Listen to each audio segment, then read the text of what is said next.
Let's go to the Marsh Spain Real Estate Hotline. Our friend David Boclair, Sports Illustrated, waits. Bokey, what's going on this morning?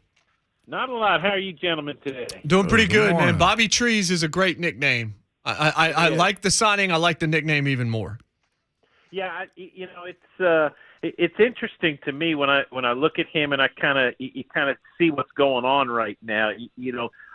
He's a guy who can play inside and outside, right? Mm-hmm. He can do either one. We saw late in the year, particularly last season, A.J. Brown start to do more out of the slot and whatnot. We know Nick Westbrook-Akina is a guy who can play all three positions. You got Austin Hooper now as a tight end. You can flex out and do some things with him. I think this passing game this year is going to be really interesting in the fact that it's not going to be, well, Julio's your deep guy, AJ's your your underneath guy, whatnot. I mean, I think you're going to see these guys lining up all sorts of different places, from down to down, and sort of daring the defense to figure out how they want to do this. I think it's we see, what is it, the amoeba defense, right, where nobody has a position. This is almost going to be the amoeba passing game, I think, where it just, Todd Downing's going to get real creative with this bunch, I think. Well, I mean, yeah, and you're right about Woods and what he can do, and the Rams fans didn't want to see him go. It seemed like for the most part of all the things that I read yesterday, just turned out they went with Allen Robinson, and it's all right from that perspective, but he's definitely going to help this team. He can't wear number 2, though, right? Like, they've got to ask him to pick a different jersey number. Yeah, this is a thing, right? It couldn't be. Julio couldn't have number 2 last year either. It's AJ.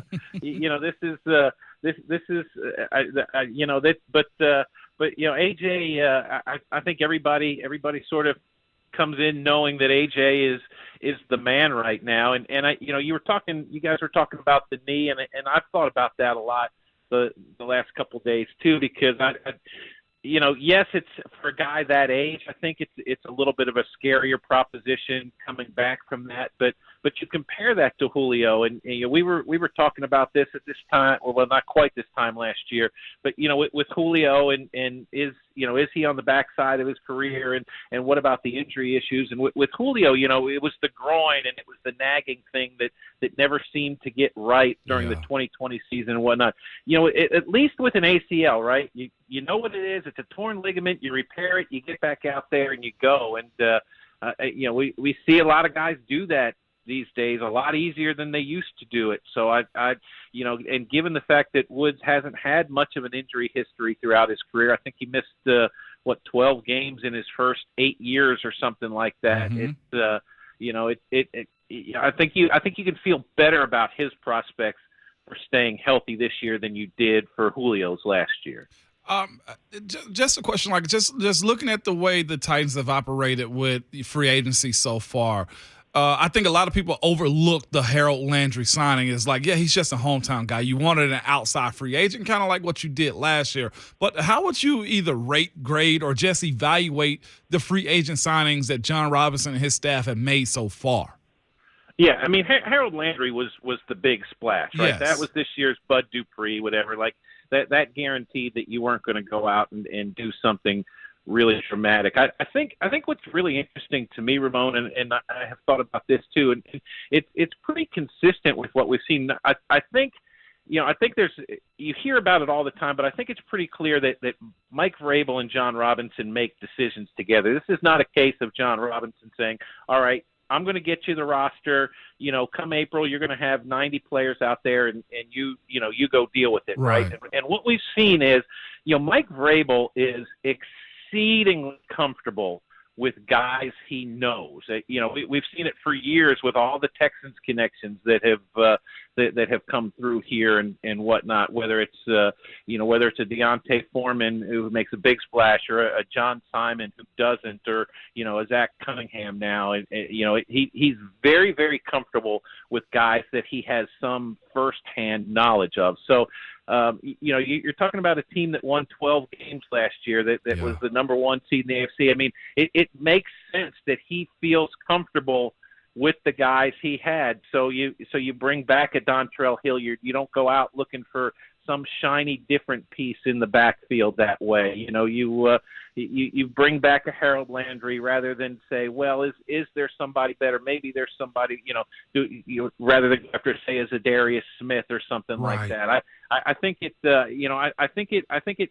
makes sense with what we've seen. That the challenge is eventually, Mike Vrabel's going to be here long enough that he's not going to have firsthand knowledge of anybody else from anywhere else he's been, right? And what happens then? But for now, I kind of see what he's doing and how they're thinking and why it makes sense to them. And the question is, can you do it 2 years in a row with largely the same roster, because that's what they're trying to do here. Bogey, the thing to me about this next season, and Jay and I spoke a lot about, the Matt Ryan to Indy, and, who do you want as far as quarterbacks go this morning. But I ask you this, with both teams, Colts and the Titans, the guys behind them is what I think is the most important. And let's go with Derrick Henry, because it's the Titans here. If he gets back to where he is, fine. But if he doesn't, do you trust Dontrell Hilliard, Jordan Wilkins, Trent Cannon when it comes down to this team being a run-first offense? Or do you say, Ryan Tannehill, we're relying on you?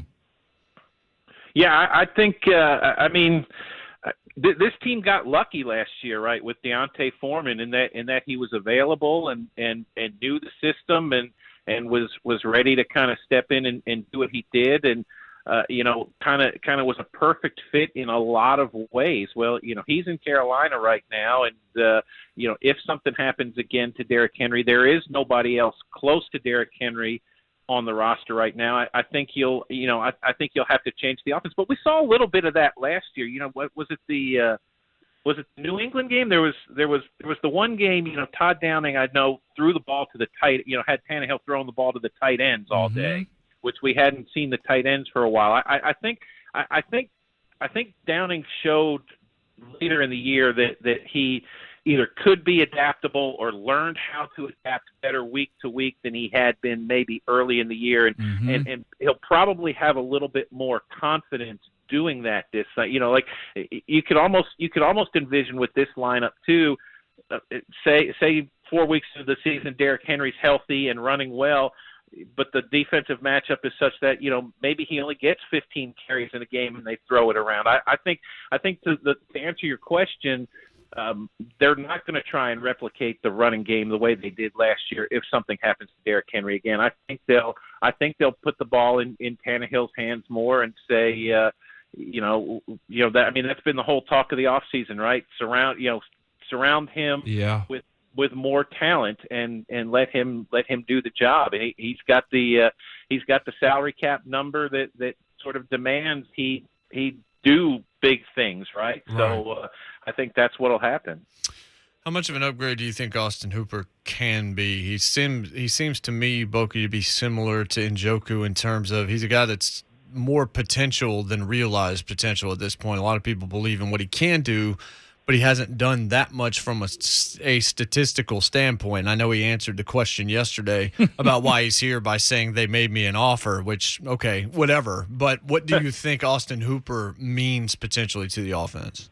Well, don't sell him short statistically. I mean, he's a huge upgrade over Anthony Ferkser in my mind. He's a guy who had 70-plus catches his last 2 years in Atlanta. If you go back over the last 5 years, he is fourth among all tight ends in receptions from 2017 to 2021. Only Travis Kelce, Zach Ertz, and George Kittle have more receptions among tight ends than Hooper does. And Hooper talked about the fact that last year he was sort of stunned and frustrated that the Browns sort of looked at him as more of a blocking guy than a receiving guy, and he still ended up with more receptions than Ferkser did. So I think I think he offers a huge upgrade. Now, the thing, I don't think he's going to get 70 catches here, because this offense is still, like, when you think about Travis Kelce, for example, and the way the Chiefs, throw those bubble screens to him or toss it to him on that little jet sweep action, those sorts of things. Those, you hear it all. You hear the color analysts say it all the time, right? Well, those are basically running plays. Well, with the Titans, their running plays are running plays, right? If you're looking for a running play, you're giving the ball to Derrick Henry, and you're doing that. So he's not going to get sort of artificially bloated numbers that way. But I definitely see him as a guy who's capable of 45 to 50K, kind of what Jonnu Smith was doing, those sorts of numbers, and really present more of a matchup problem than Ferkser was too. I think that's the deal to me that has the potential to pay off really big, considering that the price tag is pretty small. Boclair, I asked you this question, but I'm sure there'll probably be a change by the time the end of the day happens, or it could be a change because it's still open free agency, man. But where would you say this Titans team is stacking right now as far as the rest of the AFC when it comes down to, hey, that window we speak of? And I know it's early and moves still got to be made and the draft is on the way also, but looking at the West, which the Titans have to face this year, you got to say to yourself, like, something else has to be done at some point as far as being in the middle of the pack of trying to get that sticky Lombardi. Yeah, it's a really good question, right? Because everybody in the West seems to be loading up and trying to get better. And think about how excited everybody was here in Nashville when Harold Landry re-signed. Oh, and yeah. You go Harold Landry and Bud Dupree. This is a pass rushing tandem. Look at what they've got going on here. And all of a sudden now the Chargers have Bosa and Khalil Mack, right? and Chandler Jones goes to the Raiders to pair with Max Crosby and so on. And it's like okay.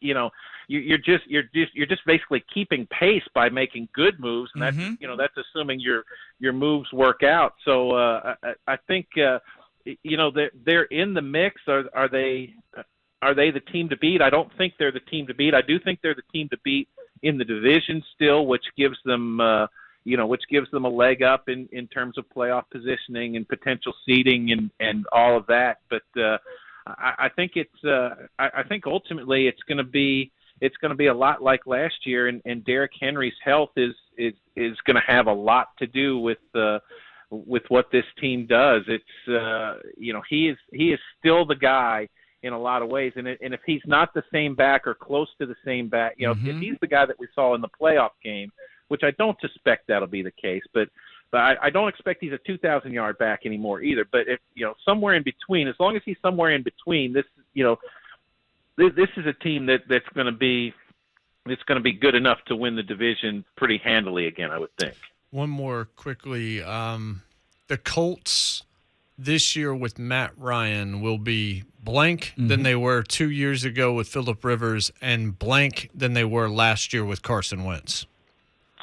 I think they'll be a lot like they were 2 years ago with Phillip Rivers, and a little better off than they were with Carson Wentz, because I think Ryan's a guy you can sort of trust to make the right throw a lot of times. But I don't know that he's a guy who's gonna is he the guy who's going to lead you to game-winning drives over and over again? He seems to me to be the guy who gives you a chance to win from ahead, but not as good a chance to win from behind a lot of times. He's and at his age, I think he'll put up good numbers. At his age, it'll probably be exciting to be in a new system and all that, and to have Jonathan Taylor and the things that Jonathan Taylor affords a quarterback in an offense in terms of the pass coverage and whatnot. But it can't be.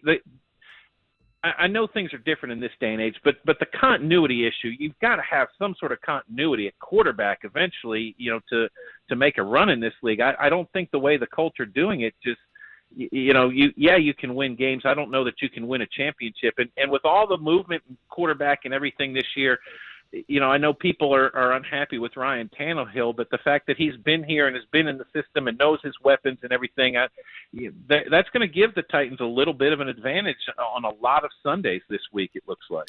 If I said 99 on the Rams, Bokey, do you know who that is? I have to. I look. Do you believe that story or no? I am not an Urban Meyer guy, and I sort of delight in all these stories that come out because they amuse me to no end. But I have to believe that Urban Meyer was being sarcastic in that moment, and whoever told that story is just really hates him so much that is trying to paint the worst possible picture of him. Well, Bogey, I tend to agree with you, but I'm going to treat it like it's gospel because it's Urban Meyer, and it's much better for us if it's true, honestly. Oh, if it's true, it is just so priceless.